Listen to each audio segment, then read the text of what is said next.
A surprising update tonight on that tiny decades-old shop in the historic Cabbagetown neighborhood where a car crashed into it over the weekend. Well, as bad as it was, and you can see the damage here, pretty bad, we have now learned that there's a silver lining.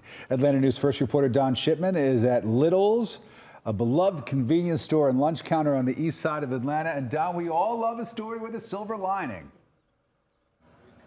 We sure do. And the owner of this store has a way of staying positive. He actually showed me this piece of granite right here. It's part of a bench that used to sit up against the building right there. The car that came barreling down Carroll Street hit the bench first, and he says this piece of granite saved his business.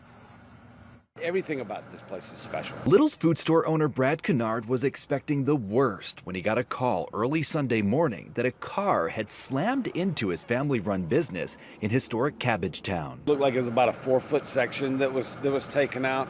It jammed that entire wall. The driver, who according to Georgia State Patrol was attempting to outrun a trooper after a traffic stop on I-20, slammed his Dodge Charger into the front corner of this nearly 100-year-old building, scattering bricks onto the sidewalk and street. Kennard estimating the damage in the thousands. No one was hurt.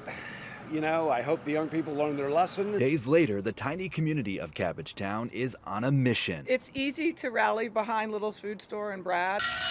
A neighbor with carpentry skills is replacing the old brick with ones from a damaged chimney and fixing the front doors. A restaurant owner up the street is organizing a fundraiser. Something like that can be so stressful. So getting the community together and having some good food and, you know, hopefully some people will put some donations in. Kennard is no stranger to life's setbacks. COVID forced him and his wife Nina to scale back Little's store hours and change up their business model. And nearly 20 years before that, Kennard lost his wife Lisa and their 2 young kids to a freak accident when a tree fell on their car. But today, he's grateful for the love he's being shown. I guess because I've dealt with so much, I knew this was going to happen. They love Little's.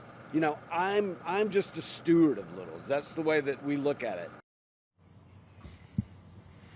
And we're back here live in the Shade Tree. It's a little picnic area that is right next door to Little's. And tomorrow this place will be filled up with tons of people because they're holding a fundraiser here. The community really rallying around.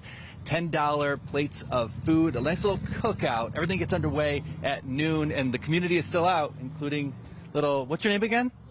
Ian. Everyone is out here tonight helping out. We're live here in Cabbagetown. Don Shipman, Atlanta News First. And Don, put your gloves on. They can use your help too. All right, buddy. Yeah. Thank you, Don. Keep